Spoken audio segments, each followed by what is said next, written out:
ইয়ামেনের বাহিনী নবীজির কাছে আসলো। নেতাগুলি আগে এসে নবীজির কাছে কাছে বসলো। বৈশা তারা কোনো কথা কয় না, শুধু কোরআন তেলাওয়াত শুনে। কোরআন তেলাওয়াত করে তারা শুনতেছে। একজন আরেকজনের দিকে তাকায় আর ডাক দেয়া কয়, দোস্ত, জীবনে কত কবির কবিতা শুনলাম, কত সাহিত্যিকের সাহিত্য শুনলাম, কত গীতিকারের গীতি শুনলাম, কিন্তু এত সুন্দর কথা তো কোনোদিন শুনি নাই, এত সুন্দর ছন্দ তো শুনি নাই। আল্লাহ পাক কত ছন্দ মিলায় মিলায় তিনি তার কোরআন নাজিল করেছেন। আল্লাহ পাক রব্বুল আলামিন কত ছন্দ মিলাইছেন। আর রহমান আল্লামাল কুরআন খালাকাল ইনসান আল্লামাহুল বায়ান। ছন্দ মিলানো আছে না নাই? প্রতিটা জায়গায় জায়গায় আল্লাহ পাক কোরআনের ছন্দ মিলায় মিলায় তিনি কোরআন নাজিল করলেন। ইয়ামেনের বাহিনী কয়, দোস্ত, এই কথা কোন মানুষের কথা হইতে পারে না, এত সুন্দর ভাষা কোন কবির হতে পারে না। এ দোস্ত, কোন পাগলে এত সুন্দর কথা কইতে পারে না। আল্লাহু আকবার জোরে কও। জীবনে কত পাগলের কথা শুনেছি, পাগলের কথা এত সুন্দর হয় না। অতএব আবু জাহেল যা কইছে মিছা কইছে। এ দোস্ত, চেহারার দিকে একটু তাকা। পাগলের চেহারা দেখলেও বোঝা যায় পাগল। পাগলের চেহারার মধ্যেই পাগলামির কিছু ছাপ রয়েছে, কিন্তু এই চেহারার দিকে তাকা। এই চেহারা তো সাধারণ কোনো চেহারা নয়। আল্লাহু আকবার জোরে। এই চেহারা তো কোনো জানতেন কোনো চেহারা নয়, কারণ আল্লাহ পাক রব্বুল আলামিন আমার আপনার নবীর চেহারাটারে এত সুন্দর করে বানাইছেন। আল্লাহ পাক রব্বুল আলামিন এত সুন্দর করে বানাইছেন। হযরত হাসান ইবনে সাবিত রাদিয়াল্লাহু তাআলা আনহু তিনি তার কবিতার ভিতরে বলেন, নবী গো, খুলিকতা মুবাররাআম মিন কুল্লি আইবিন কাআন্নাকা খুলিকতা কামা তাশাউ। ওগো নবীজি, দুনিয়ার সব মানুষে আল্লাহ পাক বানায় আল্লাহর মর্জি মতো, কিন্তু আপনারা যখন আল্লাহ বানাইছে, যেন আল্লাহ আপনার মর্জি মতো আপনারে বানাইছে। হাত বানাইবার সময় যেন আল্লাহ জিগাইছে, বন্ধু হাত বানাবো কেমনে বানাইলে তুমি খুশি বলো। চেহারা বানাবো কেমনে বানাইলে খুশি তুমি বলো। বন্ধু, তোমার চোখ বানাবো কেমনে বানাইলে তুমি খুশি খুশি বলো। নবী গো, আপনি যেভাবে কইছেন, আপনি যেন কইছেন, আল্লাহ পৃথিবীর শ্রেষ্ঠ চোখ আমাকে দাও, পৃথিবীর শ্রেষ্ঠ কপাল আমাকে দাও, পৃথিবীর শ্রেষ্ঠ চুল আমাকে দাও, পৃথিবীর শ্রেষ্ঠ হাত আমাকে দাও। আল্লাহর কাছে আপনি এইভাবে কইছেন, আর আল্লাহ আপনারে এইভাবেই বানায় দিছে। আওয়াজ দেয়া কও সুবহানাল্লাহ। ওয়াল্লাইলু মিহি যুলফি মুহাম্মদ কাতারান্নুম, والليل مغي زلف محمد كترنم والشمس برخسار أحمد كترنم والفجر مغي صبح رسالتك بشارات والعصر مغي دور نبوتك بشارات ہر پھول مغي روی مدینہ کا تبسم शाखों की लचक में बेक़दा का तकल्लुम यासीन से मौला ने कभी उनको पुकारा हमीम को भी और कभी तासीन इशारा ये रमज़ो है कुछ आशिक माशूक के माबैन समझाए जिन्हें खल्क़ में एक सरवर कौनैन समझाए जिन्हें खल्क़ में एक सरवर कौनैन। मुसलमाনের আওয়াজে কও আল্লাহু আকবার। আমার ভাইরা বন্ধুরা জন্য বলতেছিলাম, আল্লাহর নবীর চেহারা দেখা ইয়ামেনের 10,000 কাফেলা একজন আরেকজনকে ডাক দিয়া কয়, দোস্ত, চেহারার দিকে একবার তাকাও। কোন পাগলের চেহারা এত সুন্দর হয় না, কোন পাগলের চেহারার মধ্যে এত আকর্ষণ হয় না, এত জাদু থাকে না। অতএব আবু জাহেল যা কইছে সব মিছা কথা। পাগল এত সুন্দর কথা বলতে পারে না। অতএব আমরা দেরি করতে চাই না। যা শুনেছি ভিতরে ভিতরে তিনি আল্লাহর পয়গম্বর, এটাই সত্য। আল্লাহু আকবার। যা শুনেছি তিনি আল্লাহর পয়গম্বর, এটাই সত্য, কারণ পয়গম্বর ছাড়া এত সুন্দর কথা কেউ বলতে পারে না, কারণ এটা মানুষের কথা না, কথাটা আল্লাহর। ইনাকে যিনি নবী বানাইছে সেই মালিকের কথাটাই তিনি পড়তেছে।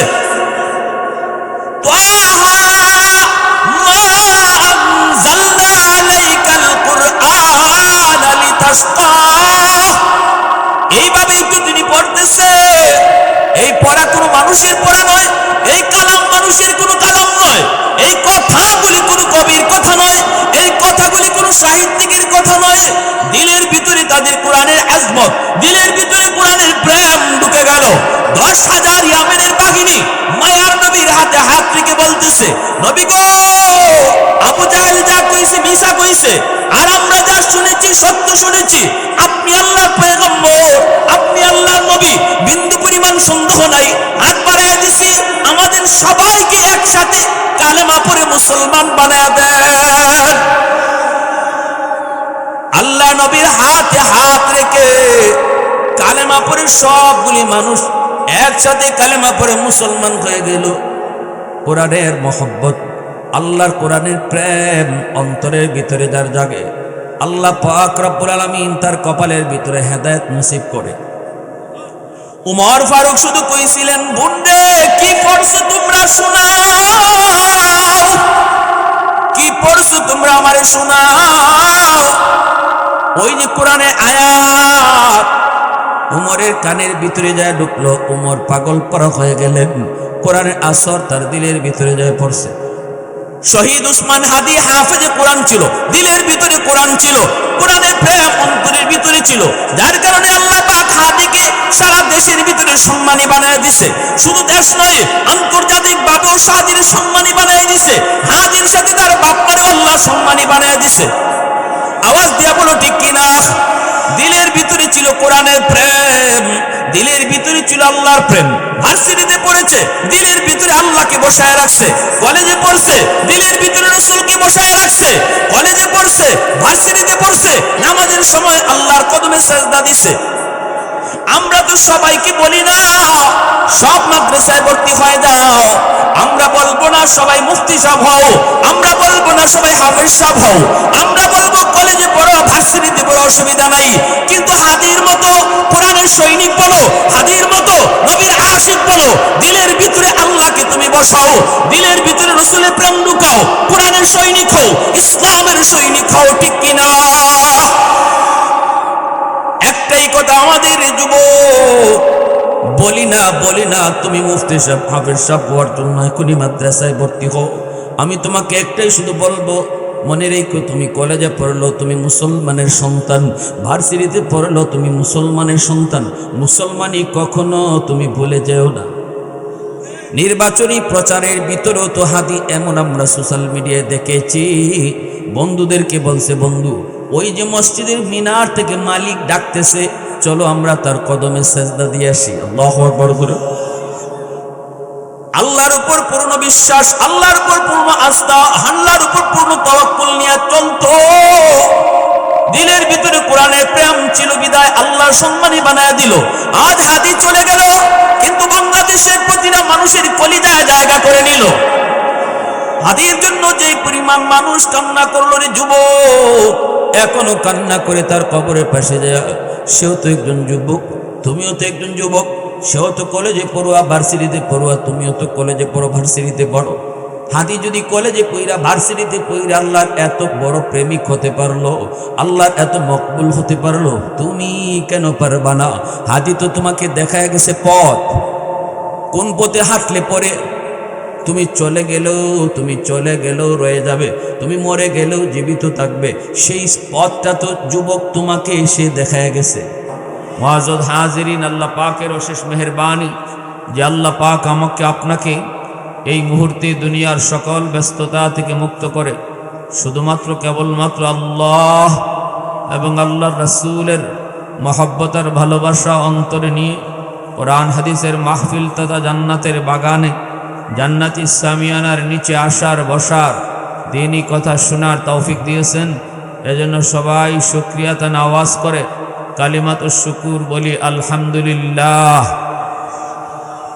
ভাইরা আমার, কোরআন হাদিসের মাহফিল যেখানে হয় এই জায়গাটা আকাশের ফেরেশতাদের কাছে যেভাবে আমরা আসমানে তারা ঝলমল ঝলমল করতে দেখি, এই মাহফিলের জায়গাগুলি আকাশের ফেরেশতাদের কাছে এইভাবেই তারার মতো ঝলমল ঝলমল করে। ফেরেশতারা পাহারা বসায়, রহমতের ফেরেশতারা একবারে আখেরি মোনাজাত পর্যন্ত এই মাহফিলের পাহারাদার থাকেন রহমতের ফেরেশতা, চতুর্দিকে বেষ্টন করে থাকেন। দুনিয়ার মিছিল মিটিং এর পাহারাদারি করে র‍্যাব পুলিশ, আর কোরআন হাদিসের মাহফিলের পাহারাদারি র‍্যাব পুলিশ না, আল্লাহর রহমতের স্পেশাল ফেরেশতার বাহিনী। মাহফিল শেষ হবে, মানুষজন যাবে, ফেরেশতারাও যাবেন।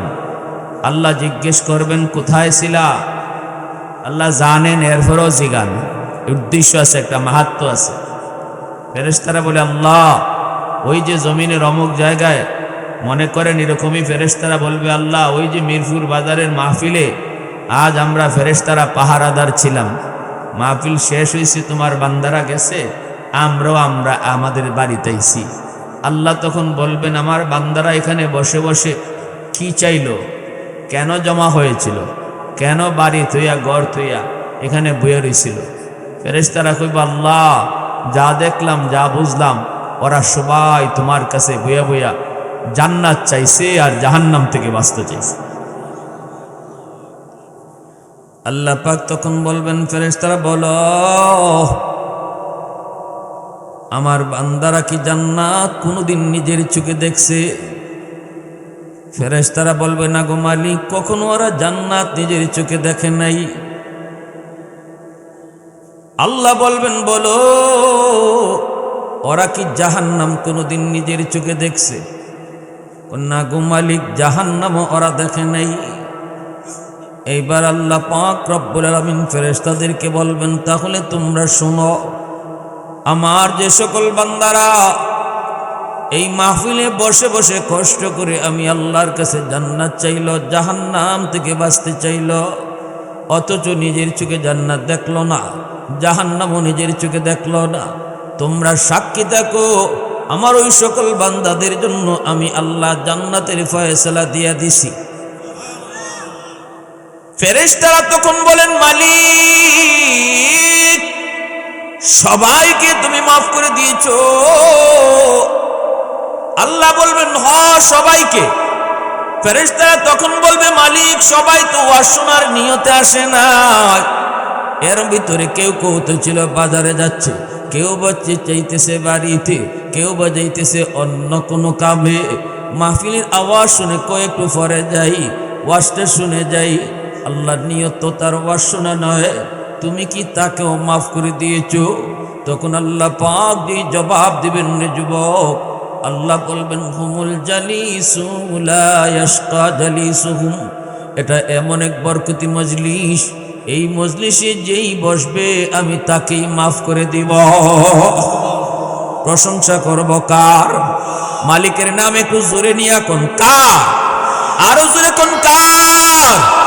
वहदत की हिफाजत नहीं बेकुव्वत बाजो, वहदत की हिफाजत नहीं बेकुव्वत बाजो, आती नहीं कुछ कमी हक़ खुदा दाद, आती नहीं कुछ कमी हक़ खुदा दाद, ऐ मर्द खुदा तुझको क़ुव्वत नहीं हासिल, जा बैठ किसी गार में अल्लाह का कर याद, जा बैठ किसी गार में अल्लाह का कर याद, ये सच है कि बातिल की तरफदार नहीं हम, गद्दार न समझो गम गद्दार नहीं हम, फूलों की तरह नर्म मिजाज अपना है नौजोर,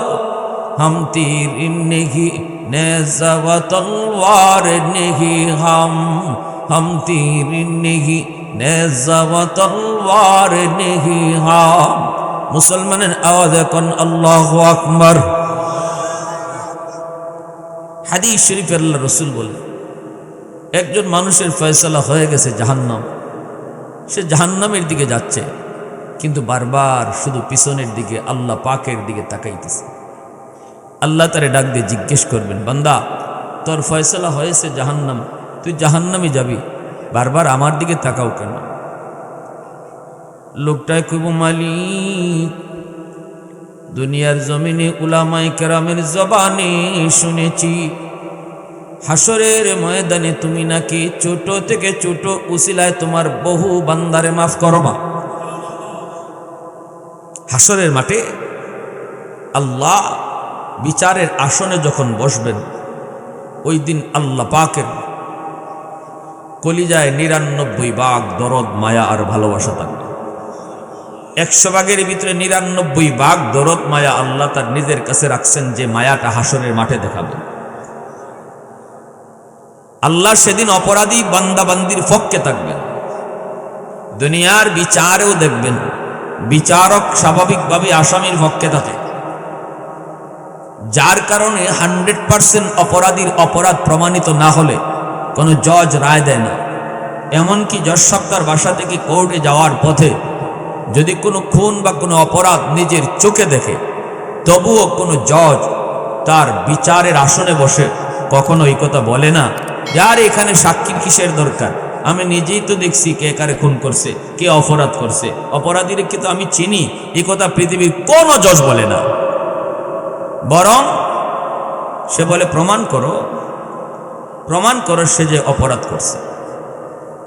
দুনিয়ার নগণ্য জজ যদি আসামির পক্ষে থাকে, সকল বিচারকের বিচারক যেদিন আমার আপনার মালিক হাসরের মাঠে বিচারের আসনে বসবেন, ওই দিনও আল্লাহ তার গুনাহগার অপরাধী বান্দাবান্দির পক্ষে থাকবা। খালি আল্লাহ উসিলা খুঁজবা, কোন উসিলায় তার কোন বান্দারে আল্লাহ মাফ করতা। সুবহানাল্লাহ ওয়া বিহামদিহি সুবহানাল্লাহিল আযীম। ওই রকম মাহফিলে বসা বহু মানুষের জন্য নাজাতের উসিলা হয়ে যাবে। মানুষটারে আল্লাহ ডাক দিয়া বলবেন, বান্দা বারবার আমার দিকে তাকাও কেন? আল্লাহ দুনিয়াতে উলামায়ে কেরামের জবানে শুনছি তুমি ছোট ছোট উসিলায় বহু বান্দারে মাফ করবা। আল্লাহ এজন্য আমার মন কেন জানি বলে যে আমারও এমন কোনো একটা ছোট উসিলায় তুমি মাফ করে দাও কিনা। এই বুক ভরা আশা নিয়ে বারবার তাকাইতেছি। আমার ভাইয়েরা, বন্ধুরা, যুবক, এই কথাটা শোনা মাত্রই আল্লাহ পাক বলবেন, আমার বান্দার কথাটা আমি আল্লাহর কাছে বড় ভালো লাগছে, আমার বান্দারে আর নেওয়া লাগবে না, আমি আল্লাহর কাছে ফিরে আনো, আমি তার আমল নামাটা নিজে দেখব। আল্লাহ পাক যখন তার আমল নামাটা নিজে দেখতেছেন, আল্লাহ তখন বলেন, বান্দারি ওই যে দেখা যায় তোর আমল নামার ভিতরে গুনার পাল্লা ভারী, নেকি পাল্লা হালকা, কিন্তু বান্দা আমি আল্লাহ দেখতেছি দুনিয়ার জমিনের কোন এক মাহফিলে তুমি বসে বসে ওয়াজ শুনতেছো। এ বান্দা বল বল, ওই দিন তুমি কেন গিয়েছিলে? ওই জায়গায় তুমি কেন বসা ছিলে? একটু বলো। তখনই কইব, মালিক দুনিয়ার কোনো লোভে নয়, দুনিয়ার কোনো অন্য উদ্দেশ্য নয়, দুনিয়ার কোনো কিছু পাওয়ার জন্য নয়, একমাত্র তোমাকে খুশি করার জন্য হাজির হয়েছিলাম। আল্লাহ তখনই বলবেন, বান্দা তাহলে শুন, আমি আল্লাহর আদত হচ্ছে মাফ করে দেওয়া, কিন্তু আমার নিজাম হলো উসিলা ছাড়া মাফ করি না রে। ওই দিনে মাহফিলে বসাকে উসিলা বানায়া আমি আল্লাহ হাসরের মাঠে তোরে মাফ করে দিলাম। আওয়াজ দিয়া বলি সুবহানাল্লাহ, আরো জোরে সুবহানাল্লাহ। আমার ভাইরা, বন্ধুরা, যুবক, এজন্য মাহফিলে আসা বসাটা সবার ভাগ্যে জুটবে না। আল্লাহ পাক আখিরাতের ময়দানে যার জন্য জান্নাত কবুল করেছেন, দুনিয়ার জান্নাতি মাহফিলে তারে বসার তৌফিক দিবেন। সুবহানাল্লাহ, জোরে বলেন।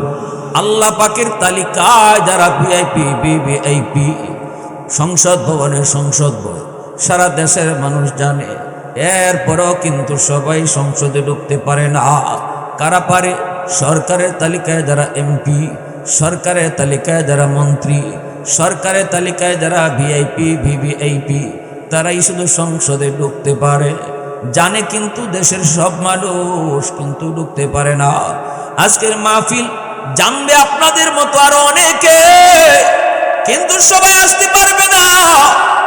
আল্লাহ তালিকায় যারা জান্নাতি, আল্লাহ তালিকায় যারা ভিআইপি, আল্লাহ তালিকায় যারা ভিভিআইপি, আল্লাহ তাদেরকেই শুধু ঢুকবার তৌফিক দান করবে। এজন্য ভাইরা আমার, আমাদের কাম হলো দুনিয়ার জমিনে মাত্র উসিলা বের করা, উসিলা বানানো। আর আল্লাহ পাকের কাম হলো মাফ করে দেওয়া, আল্লাহর কাম হলো মাফ করে দেওয়া। আমার আপনার কাম হলো উসিলা বানানি। ঠিক না? ঠিক কিনা? জোরে বলেন, আরো জোরে বলেন, ঠিক কিনা? ভাইরা বন্ধুরা, আমাকে একটা বিষয় দেওয়া হয়েছে। বিষয়টা হলো গান বাজনার ভয়াবহতা। এর যুবক বর্তমান সময়ের জন্য অত্যন্ত জরুরি এবং গুরুত্বপূর্ণ একটি বিষয়, যে বিষয়টার ব্যাপারে আমরা অনেকেই উদাসীন। গান বাজনা হালাল না হারাম? জোরে বলেন, গান হালাল না হারাম? আমাদের সমাজে অনেক মানুষ আছে এমন, আমরা হারাম থেকে হারামটারে কম বুঝি, হারামটা কম বুঝি, ইচ্ছা করি কম বুঝি। নামাজ পড়ি ঠিক হই, কিন্তু নিষিদ্ধ কাজ থেকে বাঁচতে হইব এটা একটু কম বুঝি। নামাজ পড়া ফরজ এটা বুঝি, রোজা রাখা ফরজ এটা বুঝি, কিন্তু গান শোনা হারাম এটা একটু কম বুঝি। গীবত করা হারাম এটা একটু কম বুঝি। রমজানে রোজা রাখার জন্য আমি এক্সপার্ট, এটা খুব ভালো বুঝি। সুদের ব্যবসা করা হারাম এটা কইলে একটু কম বুঝি। ঠিক না নি? অথচ আল্লাহর কাছে খাঁটি আবেদ সেই যে আল্লাহর আদেশও মানে, নিষেধ থেকেও বাঁচে। ঠিক না? আদেশ মানা, নিষেধ থেকে বাঁচা, তার নাম হলো গোলামি। এর নামই হলো গোলামি। আদেশ মানো, নিষেধ থেকে বাঁচে। যে মানুষটা আদেশ মানবে, নিষেধ থেকে বাঁচবে, সেই হলো আল্লাহর খাঁটি গোলাম। এর নাম হলো খাঁটি ইবাদত। আমি নামাজও পড়লাম, কিন্তু মসজিদ থেকে বাইরে ওই চার দোকানে বইয়া কার কিতা আছে গীবত করলাম। নামাজ পড়াটা ফরজ বানছি বুঝছি, কিন্তু গীবত করা যে হারাম এটা কম বুঝি। ওয়াজ মাহফিলও যাই, আবার যদি মমতাজরা অন্য হাঁটতে যায় গান গাওয়ায়, এখানেও আমি প্রথম কাতারে। ঠিক না নি? তাইলে আমি ওয়াজ শোনা সওয়াবের কাম, এটা খুব ভালো বুঝি, কিন্তু যাত্রার যাওয়া হারাম, গান শোনা হারাম, এটা কইলেই কম বুঝি। এজন্য খাঁটি আবেদ তো সেই যে আল্লাহর আদেশটা যেমন আল্লাহরে ডরাইয়া মানতেছে, ঠিক আল্লাহর নিষেধটাও আল্লাহরে ডরাইয়া বাদ দিতেছে। ঠিক না ভাই? এজন্য গান শোনা হারাম, গান গাওয়া হারাম। গান, ভাইরা বন্ধুরা, পবিত্র কুরআনুল কারীমের সূরাতুল লুকমানের 6 নম্বর আয়াতে কারীমা আল্লাহ পাক বলেন, ওয়া মিনান নাসি মান ইয়াশতারি লাহওয়াল হাদিস লিয়ুদিল্লা আন সাবিলিল্লাহি বিগাইরি ইলম ওয়া ইয়াত্তাখিযাহা হুজওয়া। আল্লাহ পাক রব্বুল আলামিন পবিত্র কোরআনে সূরাতুল লুকমান, এই সূরাতুল লুকমানের মধ্যে এই আয়াতটা আল্লাহ পাক আনছেন। আল্লাহ পাক এই ফরমানটা জারি করেছেন। সূরা লুকমান, লুকমান হাকিমের নামে আল্লাহ এই সূরার নাম রাখছেন। কেন লুকমানের নামে এই সূরার নাম? একজন মানুষের নামে আল্লাহ সূরার নাম রাখলেন। এই মানুষটা আল্লাহর কাছে কত দামি রে যুবক! কারণ কি? কারণ হলো লুকমান হাকিম। মূল কারণটাই হলো লুকমান হাকিম তার সন্তানকে যেই কাজে আল্লাহ খুশি, যেই কাজে আল্লাহ নারাজ, এই বিষয়গুলি তার সন্তানকে তিনি বুঝাইতেছেন, শিখাইতেছেন। কারণ হলো লুকমান হাকিম একজন আদর্শ বাবা। সন্তানকে তিনি আল্লাহর পরিচয় শিখান, সন্তানকে তিনি কোনটা নেকির কাম এটা শিখান, সন্তানকে তিনি কোনটা গুনার কাম এটাও শিখান।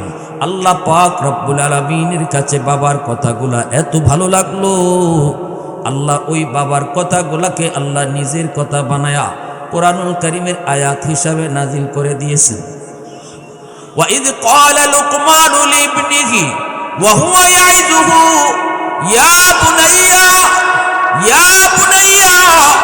لا تشرك بالله إن الشرك لظلم عظيم আল্লাহ পাক রব্বুল আলামিন লোকমান হাকিম তার সন্তানকে কোন ভাষায় ডাক দিলেন, কোন সুরে ডাক দিলেন, সেই ডাকটাও আল্লাহর কাছে পছন্দ হয়ে গেছে।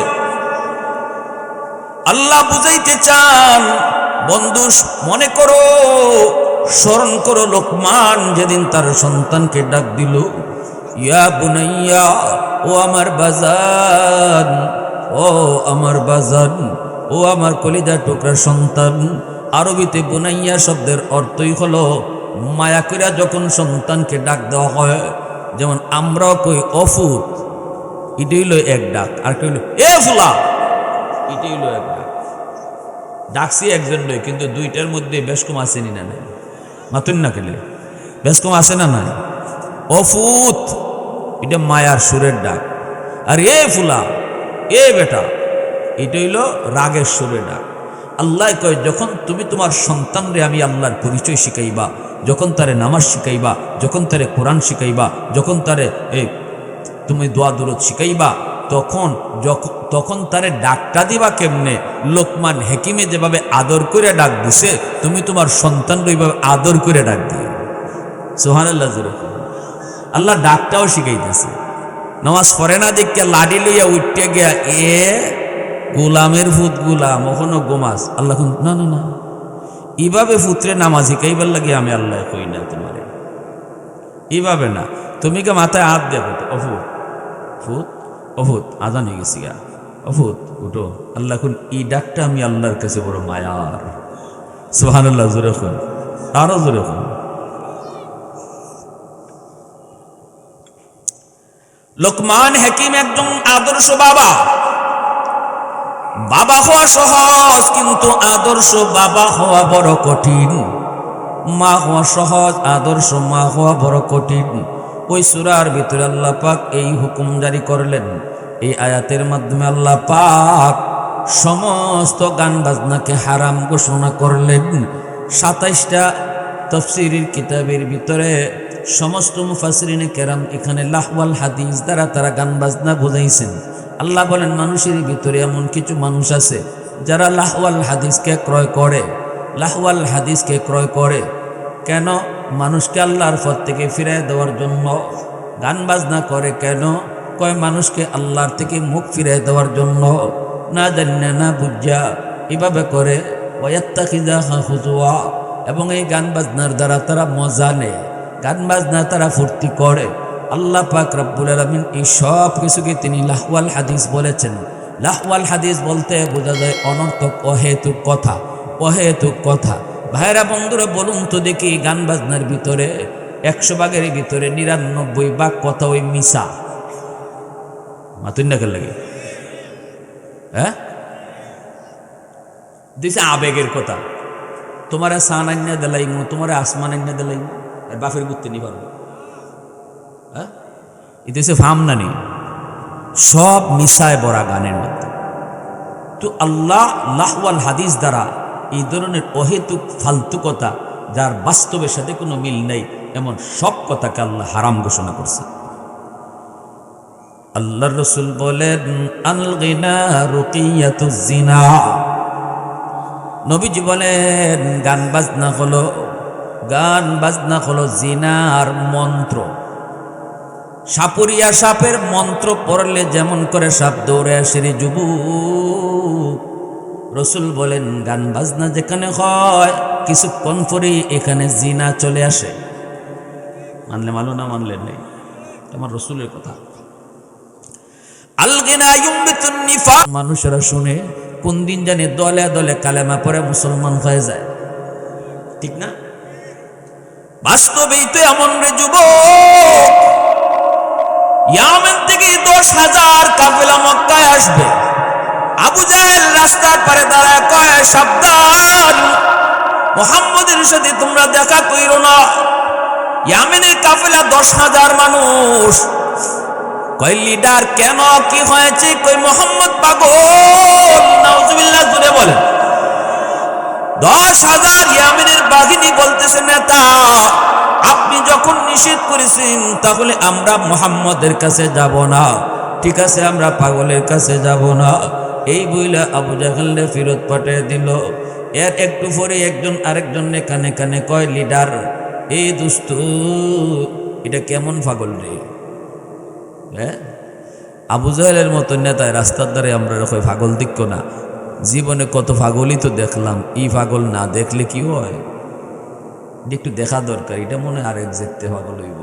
কয় একজন আরেকজন দুইজন সবাই মিললে কয় না না দেখুন লাগবো, বোঝা লাগবো, কোনো মাহাত্ম আছে এখানে, নাইলে আবু জাহেলের মতো নেতা রাস্তার দ্বারাই আমরা কয় পাগল দিক্ষ না, তাইলে আমাদের দেখা দরকার আছে। মানুষ জাতির অভ্যাসটাই হলো যেখানে মানুষে বাধা দেওয়া হয় এখানে মানুষ আরো বেশি যায়, ঠিক কিনা জোরে বলেন? যেখানে বাধা, আল ইনসানু হারিসুন ফিমা মুনিয়া। বাপে কয় ফুট তুমি এদিকে যাও না, সাপ দিকে আইছি। ফুটে কয় ঠিক আছে আব্বা যাইতাম না। বাপরে খেদাইয়া এরপরে হে কই এটা দূরা হাফ না মাইটি হাফ না আলোদ হাফ, এটা না ধরলে কেমনে হয়? আব্বা তো গেছি গে দেখি হয়তো এই রাস্তা দিয়ে যাইলই না নে, কিন্তু বাপে এই রাস্তা সাফ আছে কওয়ার কারণে আর বাধা দেওয়ার কারণে ফুতের আগ্রহ কমছে না বাড়ছে আরো। হ্যাঁ, এরা হয়তো রসুলের কাছে যাইতো না, খবর পাইতো না, কিন্তু আবু জাহেলে রাস্তার দ্বারা যখন কইছে পাগল দেখো না, তখন এরা আগ্রহ কমছে না আরো বাড়ছে বাড়ছে। সবাই মিলে সিদ্ধান্ত নিয়ে নবীজির কাছে আসলো। আল্লাহ নবী তখন খানায় কাবা, আল্লাহর ঘর খানায় কাবার সামনে বসে বসে রাসূল কোরআন তেলাওয়াত করেন। ইয়ামেনের বাহিনী নবীজির কাছে আসলো।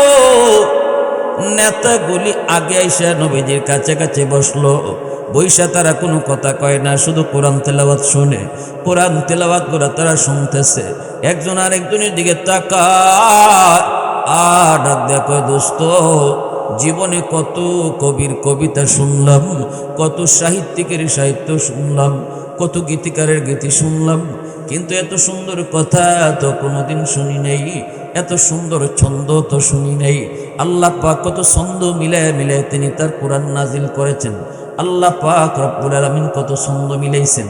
আর রহমান আল্লামাল কুরআন খালাকাল ইনসান আল্লামাহুল বায়ান। ছন্দ মিলানো আছে না নাই? প্রতিটা জায়গায় জায়গায় আল্লাহ পাক কোরআনের ছন্দ মিলায় মিলায় তিনি কোরআন নাজিল করলেন। ইয়ামেনের বাহিনী কয়, দোস্ত এই কথা কোনো মানুষের কথা হইতে পারে না, এত সুন্দর ভাষা কোনো কবির হতে পারে না।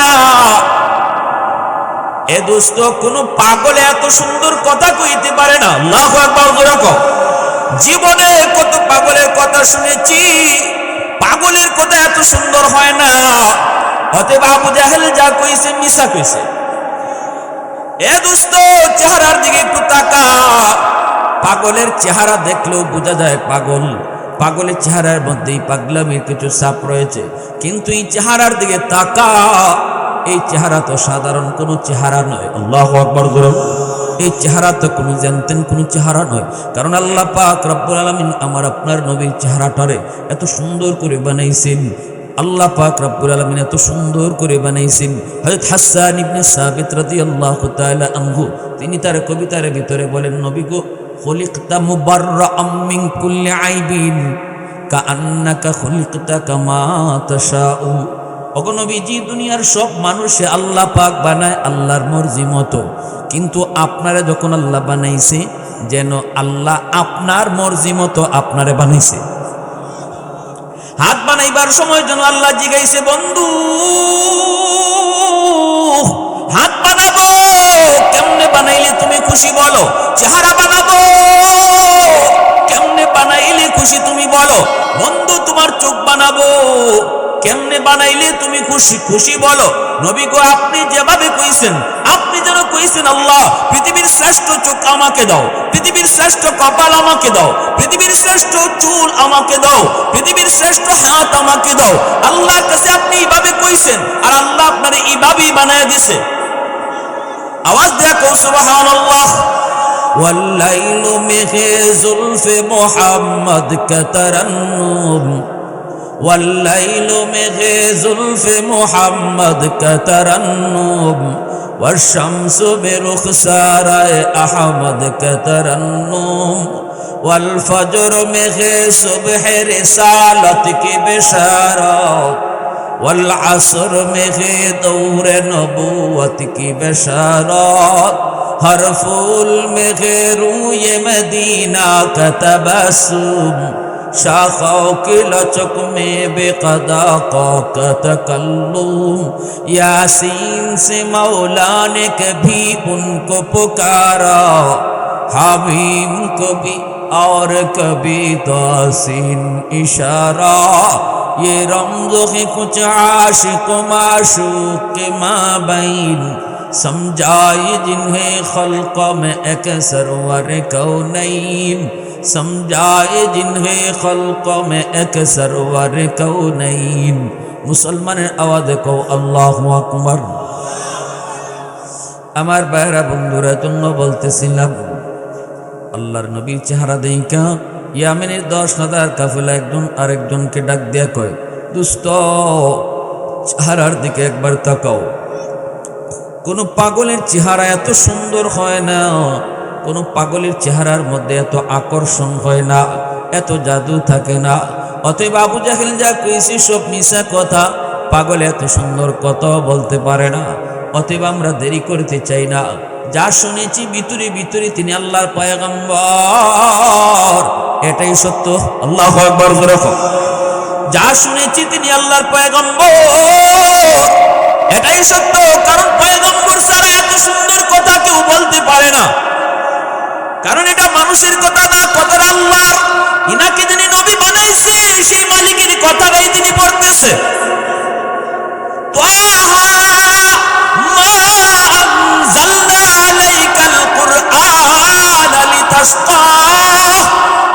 এইভাবে একটু তিনি পড়তেছে এই পড়া কোনো মানুষের পড়া নয় এই কালাম মানুষের কোনো কালাম নয় এই কথাগুলি কোনো কবির কথা নয় এই কথাগুলি কোনো সাহিত্যিকের কথা নয় দিলের ভিতরে তাদের কোরআনের আজমত দিলের ভিতরে কোরআনের প্রেম ঢুকে গেল 10,000 ইয়ামেনের বাহিনী মায়ার নবীর হাতে হাত রেখে বলতেছে নবী গো আবু জাহেল যা কইছে মিছা কইছে আর আমরা যা শুনেছি সত্য শুনেছি আপনি আল্লাহর পয়গম্বর আপনি আল্লাহর নবী বিন্দু পরিমাণ সন্দেহ নাই হাত বাড়ায় দিছি আমাদের সবাইকে একসাথে কালেমা পড়ে মুসলমান বানায় দেন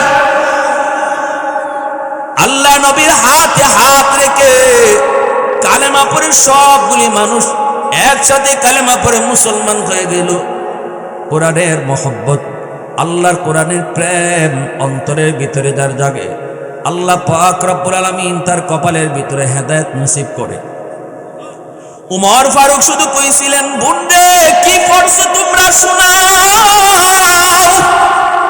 কি পড়ছো তোমরা আমারে শোনাও ওই যে কোরআনে আয়াত উমরের কানের ভিতরে যায় ঢুকলো উমর পাগল পরা হয়ে গেলেন কোরআনের আসর তার দিলের ভিতরে যায় পড়ছে শহীদ উসমান হাদি হাফেজে কোরআন ছিল দিলের ভিতরে কোরআন ছিল কোরআনের প্রেম অন্তরের ভিতরে ছিল যার কারণে আল্লাহ পাক হাদিকে সারা দেশের ভিতরে সম্মানী বানায় দিয়েছে শুধু দেশ নয় আন্তর্জাতিক ভাবেও হাদির সম্মানী বানায় দিয়েছে হাদির সাথে তার বাপ্পারেও আল্লাহ সম্মানী বানায় দিয়েছে আওয়াজ দিয়া বলো ঠিক কিনা দিলের ভিতরে ছিল কোরআনের প্রেম দিলের ভিতরে ছিল আল্লাহর প্রেম ভার্সিটিতে পড়েছে দিলের ভিতরে আল্লাহকে বসায় রাখছে কলেজে পড়ছে দিলের ভিতরে রাসূলকে বসায় রাখছে কলেজে পড়ছে ভার্সিটিতে পড়ছে নামাজের সময় আল্লাহর কদমে সিজদা দিছে আমরা তো সবাইকে বলি না সব মাদ্রাসায় ভর্তি হয়ে যাও আমরা বলবো না সবাই মুফতি সাহেব হও আমরা বলবো না সবাই হাফেজ সাহেব হও আমরা বলবো কলেজে পড়ো ভার্সিটিতে পড়ো অসুবিধা নাই কিন্তু হাদির মতো কোরআনের সৈনিক বলো হাদির মতো নবীর আশিক বলো দিলের ভিতরে আল্লাহকে তুমি বসাও দিলের ভিতরে রাসূলের প্রেম ঢুকাও কোরআনের সৈনিক হও ইসলামের সৈনিক হও ঠিক কিনা একটাই কথা আমাদের যুবক বলি না তুমি মুফতি সাহেব হাফেজ সাহেব হওয়ার জন্য এখনই মাদ্রাসায় ভর্তি হও আমি তোমাকে একটাই শুধু বলবো মনে রেখো, তুমি কলেজে পড়লো তুমি মুসলমানের সন্তান, ভার্সিটিতে পড়লো তুমি মুসলমানের সন্তান। মুসলমানই কখনো তুমি ভুলে যেও না। নির্বাচনী প্রচারের ভিতরেও তো হাদি এমন আমরা সোশ্যাল মিডিয়ায় দেখেছি, বন্ধুদেরকে বলছে, বন্ধু ওই যে মসজিদের মিনার থেকে মালিক ডাকতেছে, চলো আমরা তার কদমে সেজদা দিয়ে আসি। আল্লাহু আকবার। আল্লাহর উপর পূর্ণ বিশ্বাস, আল্লাহর উপর পূর্ণ আস্থা, আল্লাহর উপর পূর্ণ তাওয়াক্কুল নিয়ে চলতো। দিলের ভিতরে কোরআনের প্রেম ছিল বিদায় আল্লাহর সম্মানী বানায় দিল। আজ হাদি চলে গেল, কিন্তু বাংলাদেশের প্রতিটা মানুষের কলিজায় জায়গা করে নিল। হাদির জন্য যে পরিমাণ মানুষ কান্না করলো রে যুবক, এখনো কান্না করে তার কবরের পাশে যায়। সেও তো একজন যুবক, তুমিও তো একজন যুবক। সেও তো কলেজে পড়ুয়া, ভার্সিটিতে পড়ুয়া, তুমিও তো কলেজে পড়ো, ভার্সিটিতে পড়ো। হাদি যদি কলেজে পড়া, ভার্সিটিতে পড়া আল্লাহর এত বড় প্রেমিক হতে পারলো, আল্লাহর এত মকবুল হতে পারলো, তুমি কেন পারবা না? হাদি তো তোমাকে দেখায় গেছে পথ, কোন পথে হাঁটলে পরে তুমি চলে গেলেও রয়ে যাবে, তুমি মরে গেলেও জীবিত থাকবে। সেই পথটা তো যুবক তোমাকে এসে দেখায় গেছে। মরেও কিভাবে অমর হওয়া যায়। এমন জীবন করো হে গঠন, মরিলে হাসিবে তুমি কাঁদিবে ভুবন। কিনা জোরে বলো। এমন জীবন করো হে গঠন, মরিলে হাসিবে তুমি কাঁদিবে ভুবন। এজন্য আমি বলতে চাই, আজকে খনি ফয়সল সেও যুবক, হাদিও যুবক। দুই যুবকের ভিতরে তফাৎ আসেনি না নাই? আওয়াজ দিয়ে বলো। আজকে যদি ফয়সল মরে, পরে যদি ফাঁসিতে ঝোলানো হয়, বাংলাদেশের একজন মানুষও তার জন্য কাঁদবে না, বরং আরো মিষ্টি বিতরণ হইব। ঠিক না নি? ওই খনিকে যদি কেউ ধরতে পারে, তাহলে মানুষে মিষ্টি বিতরণ করব। কিন্তু হাদি মারা যাওয়ার পর এমন হয়েছে, সারা বাংলাদেশের মানুষ তার জন্য কাঁদছে, আজও কাঁদতেছে। এজন্য বলি যুবক, হাদি হও, ফয়সল হয় না। কলঙ্কিত ইতিহাস রচনা করো না, বিজয়ীর ইতিহাস রচনা করে যাও। সে চলে গেছে, কিন্তু বাংলাদেশে লক্ষ লক্ষ হাদির জন্ম দেয়া গেছে। আমরা তো মনে করি ষড়যন্ত্রকারীরা ওরা ব্যর্থ হয়েছে, সফল হয় নাই। এক হাদিরে তোরা মারছো, আর কোটি হাদির জন্ম দেয়া গেছো। আর হাদিরের জন্য বলবো, ভালো করে মনে রেখো, কোরআন মানুষকে দামি বানায়। আল্লাহর কালামের সাথে সম্পর্ক মানুষকে দামি বানায়। একটা রাওয়াল দামি হয়ে যায় কোরআনের উসিলায়। আল্লাহর কালামের বস্তু নিয়ে কাপড়ের টুকরা দামি হয়ে যায় কোরআনের উসিলায়। হয়তো তার 10 টাকা 20 টাকা গজের কাপড়, 200 250 500 টাকা গজের কাপড় পায়ে লাগলে আমাদের ভয় লাগে না, কিন্তু আল্লাহর কোরআনের বস্তু নিয়ে যে কাপড় দিয়ে আমরা বাঁধি, ওই কাপড় 10 টাকা 20 টাকা গজের হলো, পায়ে যদি লাগে শরীরে কাঁপুনি শুরু হয়ে যায়, মুখে নেই কপালে লাগে। এত দামি হলো আল্লাহর কোরআনের উসিলায়। ঠিক না? জোরে বলেন। এজন্য যে মানুষটাও কোরআনের সাথে সম্পর্ক রাখবে, আল্লাহ তারে দামি বানিয়ে দিবে, আল্লাহ তারে দামি বানিয়ে দিবে। রাসূল কোরআন তিলাওয়াত করেন, মক্কার মানুষগুলা কোরআন শুনতে আসে, নেতাগুলা সবাই চিন্তায় পড়ে গেল, একে একে শক্ত কালেমা পড়ে মুসলমান হয়ে যাবে, তাড়াতাড়ি এটা বন্ধ করো। আইন জারি করলো, মুহাম্মদের কোরআন তেলাওয়াত আর শোনা যাবে না, শোনা যাবে না। ঠিক আছে, সাধারণ জনগণ নেতাদের কথা মানছে, কিন্তু নেতারাই নেতাদের কথা মানতে পারে না। এই সাইরো নেতা, এরা আবার ঠিকই কয় জনগণ তো যাইতো না, তে জায়গা হে আইছে সাইরজন সাইর কোনা ধুয়ে বয়ে রসুলের কোরআন তেলাওয়াত শুনে। আবু জাহেলের বলে রসুলের তিলাওয়াত না শুনলে ঘুম ধরতো না, আবু সুফিয়ানের বলে ঘুম ধরতো না। ফজর কাছে গেল, আকাশের অন্ধকার একটু চলে গেল, এমনি একটা আরেকটারে দেখি লাইছে। কি রে তুই এখানে কেন? কয় আমি এখানে কেন? এটা পরে কই তুই কেন লেগেছ? হি দেখো তো তুই কেন আইছে? কয় আমি তো ভাবছি কেউ আইতো না যখন তো আমি যাইনি। হি দেখো তো আমিও তো ভাবছিলাম কেউ আইতো না যখন তো আমি যাইনি। তো এখন এরা সাইরো নেতা কয় এটা যদি আমাকে নেতাদের খাসলত হইতো, জনগণকে বুঝ তুমি কিন্তু আমরা যদি পুরা বাটফার কইব, তো এক কাম করো আর আইও না। এখন আইতাম না যে ঘুমে ধরন কেমনে, তেলাওয়াত না শুনলে তো ঘুম আয় না, ঘুমে ধরন কেমনে? কয়েক কাম করো, নজর ইবনে হারিসের কাছে চলো, সে বহুত বড় ব্যবসায়ী। কোরআনের বিকল্প কোনো একটা নিয়ে বাইর করন যায়, কোরআনের বিকল্প। কোরআন তেলাওয়াত শূন্য তো আমরা মজা লাগিয়ে গেছে, এখন এটার বিকল্প একটা বাইর না করলে আমরা এটার থেকে ছুটতাম পারতাম না। যেমন যারা বিড়ি খায়, বিড়ি খাওয়ার বিকল্প একটা আগে বাইর করন লাগে যদি বিড়ি সারবার হয়। ওই যে ইতিহিতা জিঞ্জার বিঞ্জার কিন্তু বাইরেছে না, এরকম কিছু খায় বিকল্প একটা বাইর করে।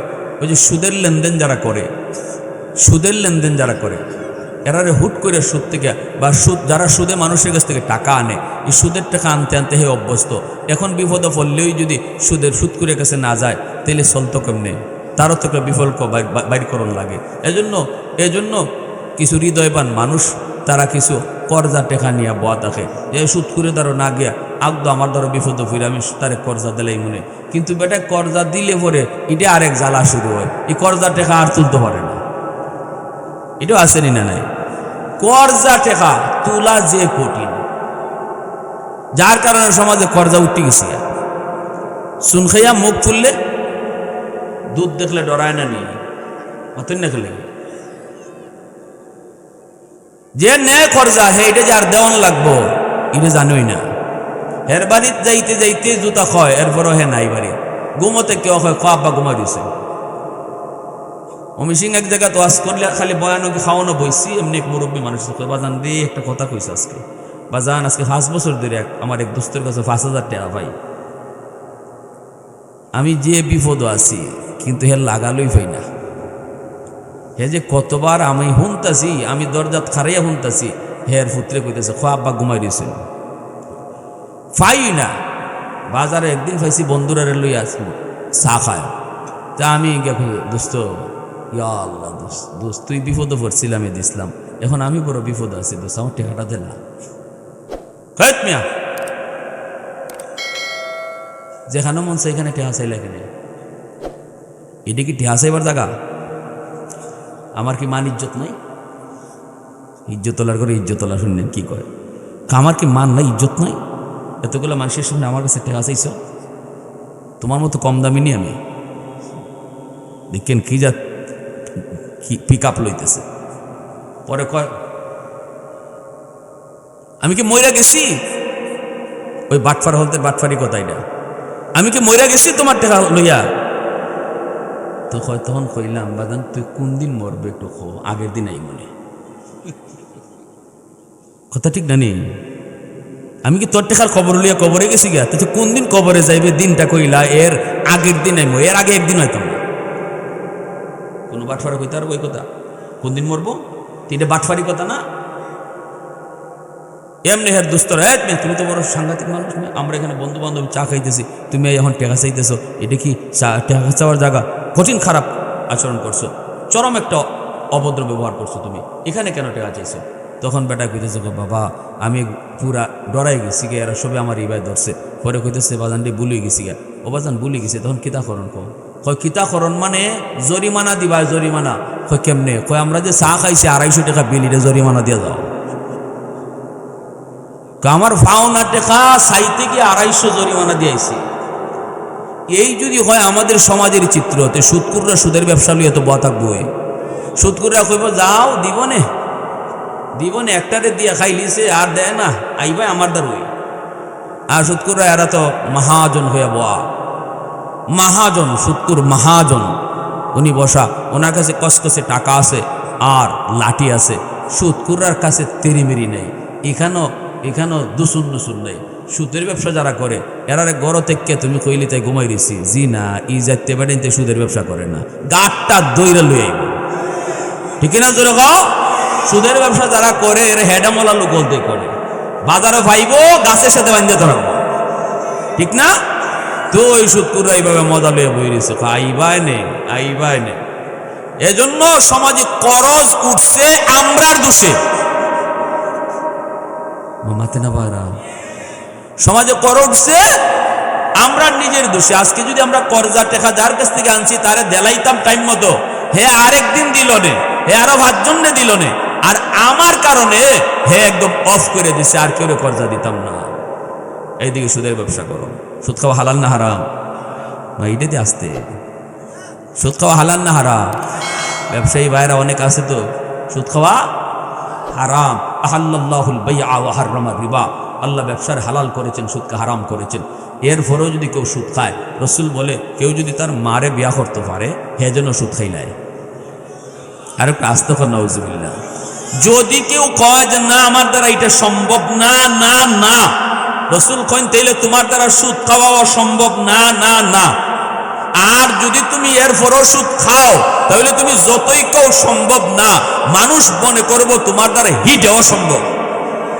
আল্লাহ রসুলও কইছেন এরপরও যদি আপনি সুদ খাইতেছেন খাইন গিয়া, এরপরও যদি সুদ খাইতে চান খাইন। রসুলে এই কথা সার্টিফিকেট দিলাইছেন যে সুদ হারাম দ্বারা পরও সুদ খায় এ হিডেও পারে। এবার আপনি মাফুন, আল্লাহর রসুল আপনারা কোন জায়গাত নিয়ে ফালাইছেন, এখন কি মাফুন নিজের। এজন্য আমার ভাইয়েরা বলতেছিলাম যে গান বাজনা হালাল না হারাম? জোরে বলে হালাল না হারাম? গান বাজনা হারাম। আমাদের সমাজে কিছু মানুষ আছে এমন, আমরা হালালটা বুঝি বালা কিন্তু হারামটা কম বুঝি।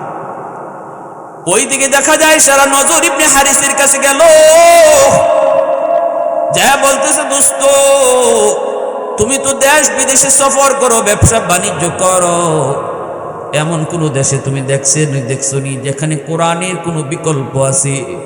কোরআনের কোনো বিকল্প কোনো জিনিস তুমি পাইছো নি? একটু আমাদেরকে বলো। যদি না পাও তুমি তালাশ করে দেখো। আমরা রাতের বেলা কোরআন না শুই না ওইটা শুনতাম। এমন কোনো গল্প, এমন কোনো ইতিহাস গাওয়ান না, গায়ক গায়িকা তোমার নজরে আসেনি?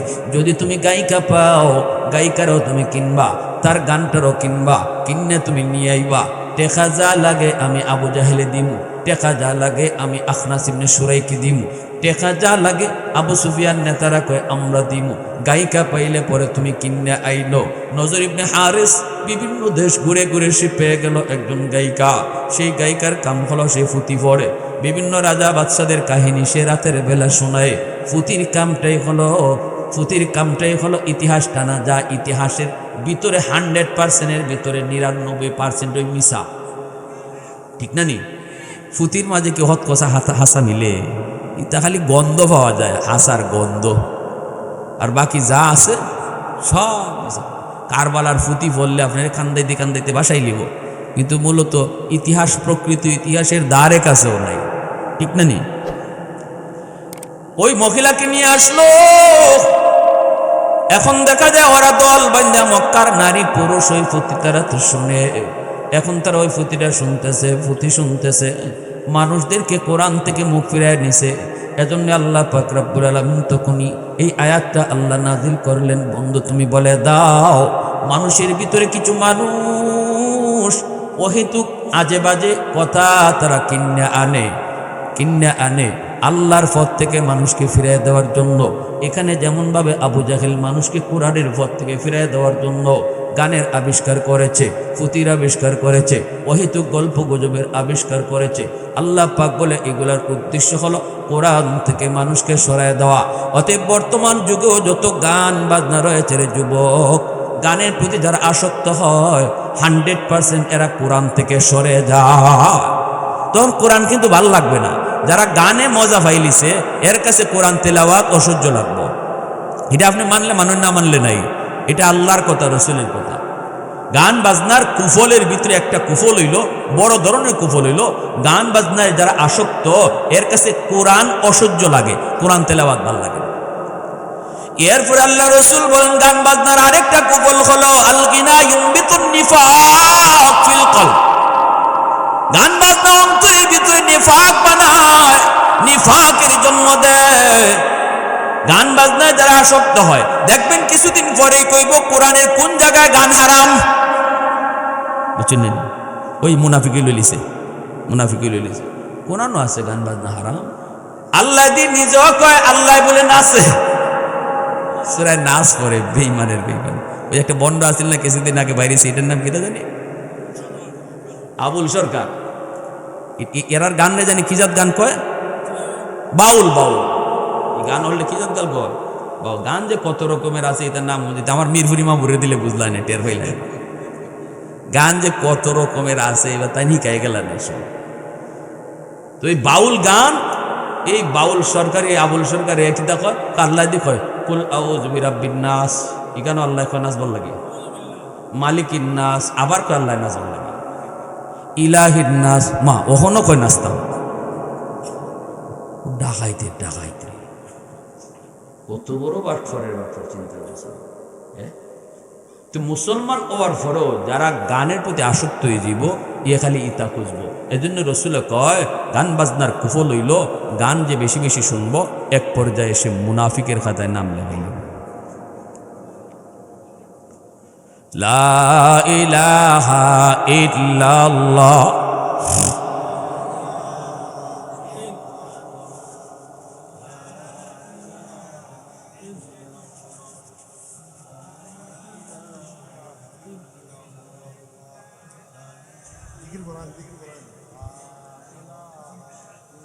জুরে লা ইলাহা ইল্লাল্লাহ।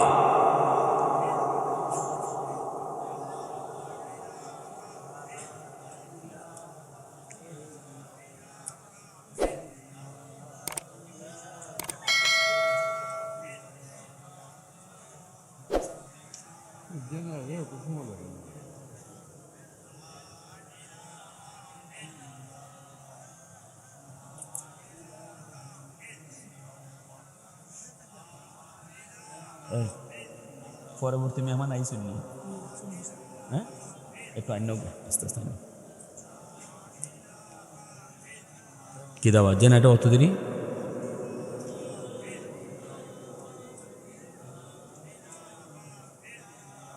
ভাই জিকির সবাই করি ভাই, জিকিরে গুনাহ নাই। লা ইলাহা ইল্লাল্লাহ।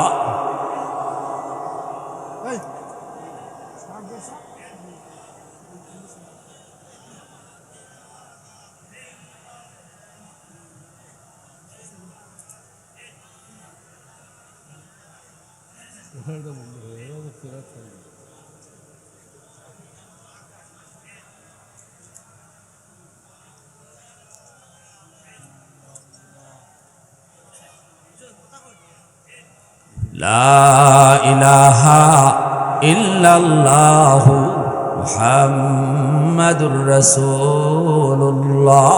জোরে সুরে বলি সাল্লাল্লাহু আলাইহি ওয়াসাল্লাম। তাহলে আমরা গান বাজনার সম্পর্কে রসুলের দুইটা হাদিস শুনলাম। রসুল বলেন গান বাজনা যেখানে হয় এই গান বাজনা জিনার মন্ত্র, সাপের মন্ত্র পড়লে যেভাবে সাপ দৌড়ায় আয়, গান বাজনা যেখানে হয় এখানে জিনা দৌড়ায় আয়। এটাও তো আমরা বাস্তবে জমিনে দেখি না, নিলে দেখি না। হ্যাঁ, যতটা গায়ক আছে গায়িকা আছে, বাউল আছে আউল আছে ভাউল আছে, এই সবগুলা রেখে খুঁজে দেখুন প্রত্যেকটা এই আকাম কুকামের সাথে জড়িত, ঠিক না? গান বাজনা মানুষকে বেহায়া বানায়, গান বাজনা বেহায়া বানায়, শরম লজ্জা উঠায় দেয়, ঠিক কিনা?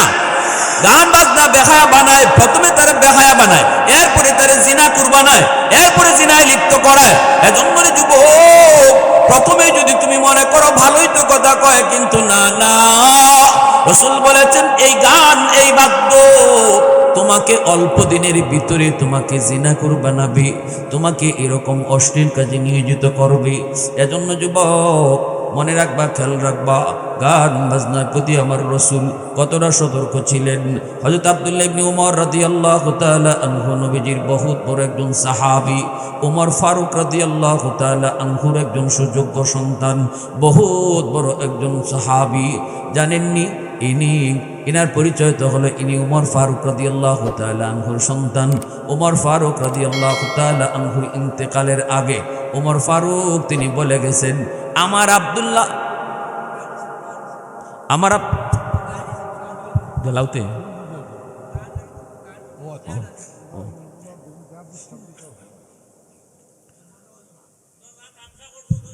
না না না এরা দোষ দিয়ে না, একটু সময় লাগবে তো। ভাইয়েরা বন্ধুরা মনে রাখবেন, আব্দুল্লাহ ইবনে উমর বহুত বড় সাহাবী। উমর ইন্তেকালের আগে বলছেন, জীবিত থাকতেই বলছেন, আমার ইন্তেকালের পর, আমি দুনিয়া থেকে বিদায়ের পর আমার আব্দুল্লাহরে কেউ তোমরা খলিফা বানায়ও না। আল্লাহু আকবার জোরে বলেন। বাপে পুত্রে কইয়া যায়, মানুষে কইয়া আমার পুত্রে প্রেসিডেন্ট বানায়ও না, প্রধানমন্ত্রী বানায়ও না, আমার কাগজে জোয়াল তোমরা দিছো এটা যেন লইয়া আমি আল্লাহর কাছে কোনো রকম আজিরা দিতাম পারি। এই স্টেজ যদি ইটের ফটো কি কর লাগে, এই কি কয় জানে ওই যে কি রেজিস্ট্রি যদি করণ লাগে, যে আমার পরে আমার ফুত, এরপরে আমার নাতি, এরপরে আমার ফতি, এভাবে আমরা রেজিস্ট্রি করতেও রাজি আছি, ঠিক না নি? কিন্তু হযরত ওমর বলতেছেন, আল্লাহর দোহাই তোমরা আমার পুত্রে আমার পরে খলিফা বানায়ো না। আমি চাই না আমার পরে আমার বংশের আর কেউ এই জোয়াল লইয়া আল্লাহর দরবারে হাজিরা দিক। এত ডরাইতেন হযরত ওমর। কারণ অনেকেরই মনের ভিতরে এরকম ধারণা ছিল, ইনি এমন যোগ্য একজন সাহাবী ছিলেন যে হযরত ওমর রাদিয়াল্লাহু তাআলা ইন্তেকালের পরে, ওমরের পরেই মনে হয় আব্দুল্লাহ ইবনে ওমরকে খলিফা বানানো হবে। মানুষের মাঝে গুঞ্জন আসছিল এরকম না যে উনি যোগ্য না, উনি 100% যোগ্য ছিলেন। এজন্য হযরত ওমর এটা টের পাইছেন, যে টের পাইলিছেন যে ওনার চলে যাওয়ার পর মনে হয় ওনার পুত্রকে মানুষ খলিফা বানাই লিব। তখনই হযরত ওমর এটা ভবিষ্যৎবাণী করে নিষেধ করে গেছেন, সাবধান, আমার পুত্রে তোমরা জিগাইবাই, পরামর্শ নিবাই খলিফা কারে বানানি যায়, বাট আমার পুত্রে কেউ খলিফা বানাইবাই না। আল্লাহু আকবার জোরে বলে। এর নাম হইল ইসলাম, ঠিক না? আর আমরা সিয়ারও বইলে বোঝা যায় ফাসাদ লোকে আটা লাগি যায়, এটা ছাড়তে রাজি হয় না। কিন্তু তারা যত দায়িত্ব থেকে দূরে থাকতে পারতেন। আব্দুল্লাহ ইবনে ওমর রাদিয়াল্লাহু তাআলা আনহু, সাহাবী হযরত নাফে ওনার ছাত্র তাবি, ওনাকে নিয়ে তিনি যাইতেছেন একটা রাস্তা দিয়া, আর হযরত আব্দুল্লাহ ইবনে ওমর একটা বাজনার আওয়াজ শুনছেন, গান বাজনার একটা আওয়াজ। যেই মাত্র আওয়াজটা শুনলেন, শোনা মাত্রই তিনি দুই কানের ভিতরে দুই আঙ্গুল জাইতে ঢুকাই দিছেন। দুই কানের মধ্যে দুই আঙ্গুল এভাবে জাতা দিয়া ধরছেন। দইরা যেই রাস্তা দিয়ে তিনি যাইতেছিলেন, রাস্তা বদলায় ফেললেন, অন্য রাস্তা দিয়ে তিনি নাফেকে নিয়ে চলতে লাগলেন। যাইতেছেন তখনও কানের ভিতরে আঙ্গুল তিনি ঢুকায় রাখলেন। অনেক দূর যাওয়ার পর নাফেকে বলতেছেন, বাবা এখন কি কোনো আওয়াজ শোনা যায় নাকি? কয় না হুজুর, আর কোনো আওয়াজ শোনা যায় না, কোনো আওয়াজ শোনা যায় না। তখনই তিনি আঙ্গুলটা কান থেকে বের করছেন, আল্লাহ, আর বলছেন, আমি যে আমলটা করেছি এটা আমি আমার রসুলকে নিয়ে একদিন মদিনায় চলতেছিলাম, ইহুদি একটা পাড়া দিয়ে যাওয়ার সময় যখনই রসুলের কানে এমন একটা গান বাজনার আওয়াজ আইছে, তখনই সাথে সাথে আমি যেমন করছি রসুল এমনটাই করেছিলেন। আল্লাহু আকবার জোরে বলেন।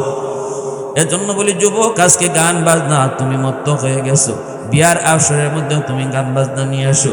যেই মুসলমানের বিয়াটা ছিল বহুত বড় ইবাদত, এই বিয়াটাকে গান বাজনা আইনা বাজাইয়া এই ইবাদতের বস্তুটারে আমরা গুনার বস্তু বানাইতেছি। মাটি পর্যন্ত কাফে, কি জাত গান যে বাইরিছে, হ্যাঁ, মাটি পর্যন্ত কাফে। যে বিয়াটা ছিল ইবাদত, যে বিয়াটা ছিল বরকতের, যে বিয়াটার উপরে আল্লাহর উপর পূর্ণ ভরসা নিয়ে তুমি সংসার শুরু করতে যাচ্ছ, কারণ এই মেয়েটার সাথে তোমার জীবনে সুন্দর মিল হবে কি হবে না, সংসার সুন্দর হবে কি হবে না, তুমি জানো না, জানেন কে? যে আল্লাহর উপর তুমি এতটাই ভরসাশীল, ওই আল্লাহকে নারাজ করে তুমি তোমার বিয়া করতেছো। কেমন করে এই বিয়াতে তোমার বরকত হবে, সন্তানও কেমন করে তোমার কাছে বরকতি সন্তান আসবে। এজন্য বলি না না, ইসলামের মধ্যে আনন্দ আছে, বিনোদন আছে, কিন্তু না যেটা গুনার দ্বারা বিনোদন তৈরি হয় এটা ইসলাম হারাম করেছে। রসুল আনন্দ করেছেন, রসুল কৌতুক করেছেন, কিন্তু সেটা গুনাহ দিয়া না, ঠিক না? নিয়ে হ্যাঁ, দুনিয়ার জমিনে যেই মানুষগুলা গান বাজনা থেকে নিজের বিরত রাখবে, এই মজাটা নিবে না। রসুল বলেন ইস্তেমাউহা মাসিয়াতুন ওয়া জুলুসু আলাইহা ফিসকুন ওয়া তালাজ্জুযু বিহা কুফরুন। রসুল বলেন গান শোনা, মন দিয়া গান শোনা, এটা বহুত বড় কবিরা গুনাহ। এরপর রসুল বলেন গানের আসরে যে বইয়া গান শুনে সেটা একবার খাঁটি ফাঁসিক হয়ে যায়, খাঁটি ফাঁসিক হয়ে যায় যারা বইয়া বইয়া গান শুনে। এরপরে রসুল বলেন গান শোনার পর যারা মজা নেয়, কইর একটা কথা কইছে রে, কইর একটা সুর দিছে রে, কইর একটা মজার কথা কইছে রে, এইরকম মজা যারা নেয় রসুল কয়ে সে কাফির হয়ে যায়। নাউজুবিল্লাহ, জোরে বলেন। আমরা বাপরে বাপ, মারিফতের সাগরে যারা গান গায়, আব্দুল করিমের গান শুনলে বাঙালি কতটা আছে, হুজুর কে ওয়াজ করেন আপনারা, কয় কে ওয়াজ করেন? আব্দুল করিমের গান শুনে দেখেন সব ওয়াজ গানের ভিতরে হারাই দিছে। এটা কি জাত মজাটা পাইছে। রসুল কয় ওয়াতালাজ্জুযু বিহা কুফরুন, গান শুনে যদি কয় বাপরে গাইছে রে, রসুল কয় এর ঈমান হয়ে গেছে গিয়া, এর কি গেছে গিয়া, ঈমান হয়ে গেছে গিয়া, এর কুফর হয়ে গেছে। আল্লাহ পাক রব্বুল আলামিন জান্নাতে জান্নাতীদেরকে নিয়ে বইসা বলবে, কারা দুনিয়াতে গান শোনো নাই, আমি আল্লাহ আজকে তোমাদেরকে গান শোনাবো। দুনিয়ার জমিনে এই মজাটা কারা কারা নেও নাই, আমি আল্লাহ গান শোনাবো। ওই শাজারায়ে তুবা নামক গাছ থেকে আল্লাহ পাক রব্বুল আলামিন একটা মিউজিক বের করবেন, যেই গাছের পাতাগুলি হবে কৃষ্ণচূড়ার গাছের পাতার মতো। একটা বাতাস ছেড়ে দিবেন জান্নাতীদের সেই সমাবেশে, একটা পাতা আরেকটা পাতার সাথে লাগবে। ঘর্ষণ খাওয়া মাত্রই দুনিয়ার জমিনে যত প্রকারের বাদ্য ছিল সকল বাদ্যের একসাথে আওয়াজ দিলে যে আওয়াজ হয়, ওই গাছের পাতা থেকে সেই সুমধুর আওয়াজটা বের হবে। 70 জন হুর স্বামীকে নিয়ে মাঝখানে স্বামীর রাইকা 70 জন হুর এইভাবে গোল হয়ে তাকে নিয়ে ড্যান্স দিবে, তাকে নিয়ে এইরকম ভাবে ড্যান্স করবে। দুনিয়ার জমিনে যুবক তুমি ড্যান্স দেখো নাই, দুনিয়ার জমিনে তুমি আল্লাহকে ডরে গান বাজনা থেকে দূরে ছিলা, দুনিয়ার জমিনে তুমি ডিজে পার্টিতে যাও নাই, দুনিয়ার জমিনে আল্লাহকে ভয় করে তুমি চলছো। হাসরের ময়দানে আল্লাহ তোমার গানের আসরে বসাইবো, আল্লাহ তোমার পার্টি নিজে দেখাইবো, আল্লাহ তোমার ডিজে পার্টি নিজের আয়োজন আল্লাহ নিজে করব। তবে মনে রাখো, দুনিয়াতে যারা শরণাপর নাই, আল্লাহর ভয়ে শরণাপর নাই পুরুষ, আল্লাহ থেকে জান্নাতে শরণা পড়াইব। দুনিয়ার জমিনে যারা মদ খাও নাই, আল্লাহর ভয়ে যারা মদ খাও নাই, আল্লাহর নিষেধ থেকে তুমি বিরত ছিলে, আল্লাহ তোমাকে হাসরের ময়দানে এমন এর চেয়ে উন্নত মানের তোমাকে পানীয় পান করাইব। জোরে কও না সুবহানাল্লাহ। অতএব দুনিয়াতে আল্লাহর হুকুম মানো আর নিষেধ থেকে বাঁচো। খালি নামাজ পড়ার নামও ইবাদত না। চার দোকানে বইয়া যে টেলিভিশন চলতেছে, এই টেলিভিশনের গান শুনতেছি আর বেটি নাচতেছে, কি মজায় দেখতেছি, টুপিটাও লাগাইল, চাও খাইতেছি, নমাজটা খালি ফইরে আইছি। আমি নমাজ পড়াটা খুব বালা বুঝি, কিন্তু গান শোনাটা হারাম এটা কইলে কম বুঝি। এটা ছিল আমার শুরুতে কথা, যে আমরা এরকম মুসলমান হওয়া ঠিক না, এর নাম খাটি ইবাদত না।